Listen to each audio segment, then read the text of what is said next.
Our next briefing is on the Wildlife Conservation and Anti-Trafficking Act. The presenter is Allison Day, representing the group advised by Professor Hill. Allison, take it away. Thank you. So good morning, everyone. My name is Allison Day, and today I am presenting on behalf of my team to talk about the work we've been doing this year with the Wildlife Conservation and Anti-Trafficking Act of 2019.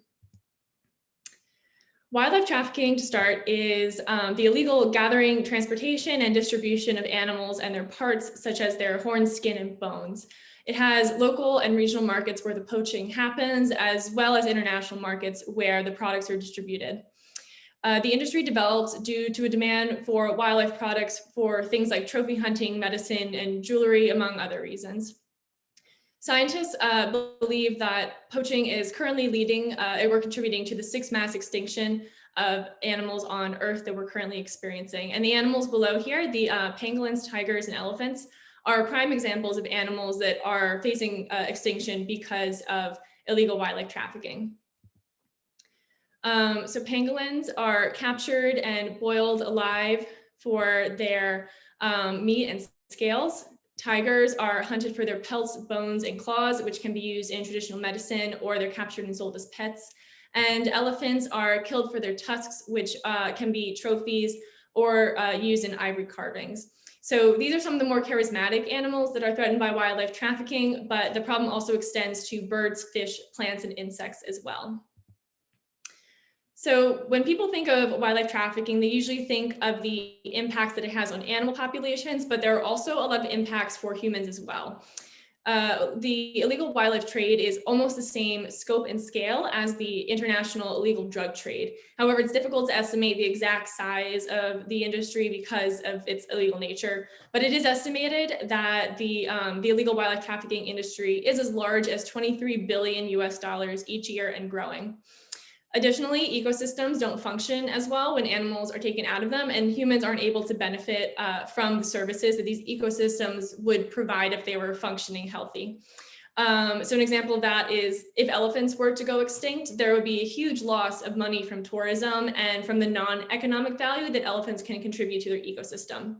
And this does not include the cost of diseases that jump from animals to humans, called zoonotic diseases. That often happens during the illegal wildlife trade. Lastly, organized crime and terrorist groups are often involved in illegal trafficking, and that creates a space for corruption and violence, especially in developing nations. So wildlife trafficking is a global problem, but the US wants to address it because the US is one of the largest consumers of illegally trafficked wildlife products. Additionally, the illegal trade hurts American interests, especially regarding fisheries, because US fisheries can't compete with illegally harvested seafood. So the Wildlife Conservation Anti-Trafficking Act of 2019 isn't going to completely stop illegal wildlife trafficking, but it is a step in the right direction to help us solve this problem. So the bill has two main objectives. The first is to reduce wildlife trafficking rates in foreign countries, and the second is to provide for the conservation of endangered species. To accomplish this first objective, the U.S. Fish and Wildlife Service will send special agents abroad to wildlife trafficking hotspots in other countries, and also work to incentivize whistleblowers to come forward with information on illegal trafficking operations and reward them with monetary rewards. And for the conservation side of this, the fines from violations of other conservation legislation can be used for the enforcement of fisheries and for the conservation of endangered species. So by sending the fish and wildlife agents abroad, this actually helps with both objectives because we're considering the work that the agents are doing as conservation work, even though it's technically anti-trafficking enforcement. Because we reason that if you have fewer traffickers threatening endangered species, then those programs that work directly with the species for conservation will be a lot more successful in the long run. Additionally, this function of the U.S. Fish and Wildlife Service helps us to unlock a revenue stream built into the bill that I'll talk about in a few more slides.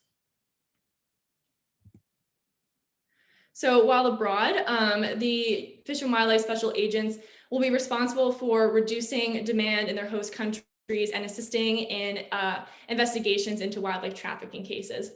So the places that these wildlife products are harvested is not always where they're consumed. So the degree to which the agents assist with reducing demand will depend on the country that they're assigned to. Additionally, an important part is that the agents will learn about the cultural significance of some of these illegally trafficked wildlife products to come up with culturally sensitive ways to reduce demand for them. The agents will also host workshops through the International Law Enforcement Academy, where they will train foreign law enforcement officials in best practices for illegal wildlife trafficking investigations. These workshops are a really important part of this bill because they have a multiplying effect on the efforts that the agents are already putting in to combat wildlife trafficking. And to illustrate this, an example is that last year, the U.S. Fish and Wildlife Service hosted a workshop at the International Law Enforcement Academy campus in Bangkok, where they trained 29 officials from 6 different countries in best practices for investigations, with the idea that these officials will take that knowledge back to their home countries and apply it there. And lastly, the agents will be encouraging potential whistleblowers to come forward with information that can help in wildlife investigations. Whistleblowing is a really important part of these kinds of investigations because they can speed them up and also help to lead to convictions. And a good example of this is in 2014, a mail courier informed the U.S. Fish and Wildlife Service of an illegal reptile trafficking ring between the U.S. and Hong Kong. And that tip led to the indictment of 6 people and the forfeiture of $24,000 in shipments of live Asian leaf turtles. And the picture here is of one of those turtles with its legs taped down to be transported. For providing this useful information, the mail courier was rewarded $5,000. And under the bill, there would be a new rule that guarantees money for whistleblowers, because up until now, it has not been a guarantee that contributing information will result in a reward. And a big part is that this rule will be widely publicized so that it really encourages people to come forward with information that can help in these investigations. In the first year of implementing this bill, we are sending fish and wildlife agents to Mozambique, South Africa, India, Laos, and Vietnam. These are known illegal trafficking hotspots, and they struggle especially with the conservation of rhinos, tigers, and elephants. And in following years, we will send more agents to countries that are experiencing similar problems. The total budget for the first year to send the agents abroad and to provide for the monetary rewards to whistleblowers is $4 million. The bill is designed to work without taxpayer money or appropriations because it has a revenue stream built into it. And this revenue stream uses money collected from fines of certain conservation legislation to be put, it puts that money toward the goals in the bill. And since we're considering the work that, as I mentioned earlier, we're considering the work that the agents are doing as conservation work so that we can tap into this revenue stream. In terms of measuring success, illegal trafficking is very difficult to measure because it is illegal.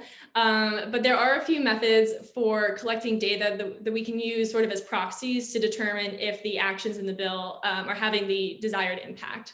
So first, we can survey participants from the International Law Enforcement Academy workshops to see if the information that they're learning at those workshops has been useful to them in investigations in their home country. Second, we can compile reports from investigations into wildlife trafficking cases to see if the investigations are becoming more or less successful. We can also collect reports from on whistleblower engagement from NGOs like the National Whistleblower Center to see if more people are coming forward with information that can help in these investigations. And lastly, we can compare the size of trafficked species populations from before the implementation of the bill to after to see if these populations of animals are growing. So the first 3 metrics here are really more measures of short-term success and short-term impacts, and those can be evaluated after the first year of implementing the bill. But for the size of the trafficked animal populations, that's really more of a long-term measure. So that would have to be revisited after a couple of years of this bill being enacted. So as we've seen here, there's a lot of different components to this bill and for how it will reduce trafficking rates. But a good example to illustrate how all this works together, how the U.S. Fish and Wildlife works with foreign governments and NGOs to enforce anti-trafficking is Operation Cobra II. This operation took place in 2014 and involved the coordination and intelligence sharing between 28 different countries, including the United States. And it resulted in the arrest of 400 wildlife traffickers and the seizure of thousands of illegal wildlife products across Asia and Africa. So the Wildlife Conservation Anti-Trafficking Act would help to facilitate more of these kinds of international operations by placing the Fish and Wildlife agents directly where the trafficking is happening. This allows them to work with local governments and to gather intelligence on the ground. So to sum this all up, the illegal wildlife trafficking, illegal wildlife trade is a widespread problem. And this bill really only scratches the surface of what's necessary to tackle this problem.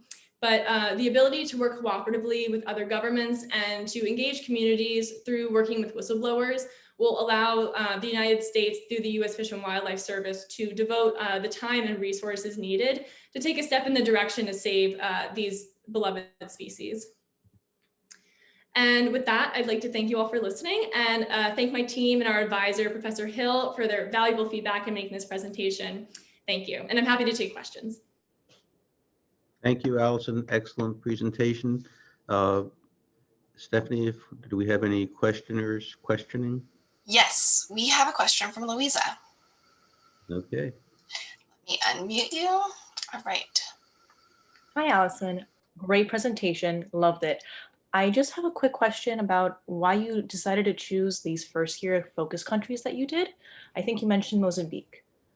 Yeah, so a couple of things went into choosing those countries. So the bill has some guidelines for how to choose them. It refers to the Eliminate, Neutralize, and Disrupt Wildlife Trafficking Act of 2016. It's also called the End Wildlife Trafficking Act. That bill has a list of focus countries that are ones where they're struggling with conservation of a couple different species. So we wanted to look at that because we had to choose some countries from that list, but we also wanted to see more specifically what kind of animals these countries were struggling with. So we looked at the World Wildlife Fund's Wildlife Crime Scorecard. It's a mouthful. And that assesses how different countries in Asia and Africa are doing with the conservation of rhinos, tigers, and elephants. And a third part is that with the revenue stream that I mentioned in the bill, that money from that can only come from violations of 3 different acts. It's the African Elephant Conservation Act, the Rhinoceros and Tiger Conservation Act, and the Endangered Species Act. So when we were choosing the countries we wanted to send agents to in the first year, we wanted them to be, this is probably not the right word, but like lucrative countries. So ones that were, there would probably be a lot of violations of those 3 acts that I mentioned, so that they could generate the most amount of revenue in the first year, because then that money can be used to further implement the bill in the second year. So because those 5 countries that I mentioned had to do with rhinos, tigers, and yeah, they had trouble with rhinos, tigers, and elephants, we wanted to send agents to those countries. Does that answer your question? Okay. Oh, you might be muted. Never mind. Thank Great. you, Allison. Carol has a question. Hi, Allison. Nice presentation. I'm wondering that for the officers that you're stating abroad, do you have any diplomatic concerns that might occur? Yeah, so that's something that we talked about in our group extensively. The presence of U.S. officers in another country could be kind of seen as like infringing on their country's sovereignty, but really what these agents are doing is they're not affecting the governance in this country at all. So that's in action, this is not really a concern. What these agents are doing is they're just helping to enforce these international agreements that the countries have already signed on to, such as CITES, which is the, it's a very long name. It's the Convention on International Trade in Endangered Species of Wild Fauna and Flora. And there's a lot of countries that are signed on to it. So these agents are really just helping to enforce this, these agreements that the countries are already signing on to. Okay. Thank you. Other questions, Stephanie? Any other questions? Carol, did you have another question? Okay. I think that's it. All right. Well, Allison, thank you for a great presentation, and thank you to your group for an excellent couple of semesters.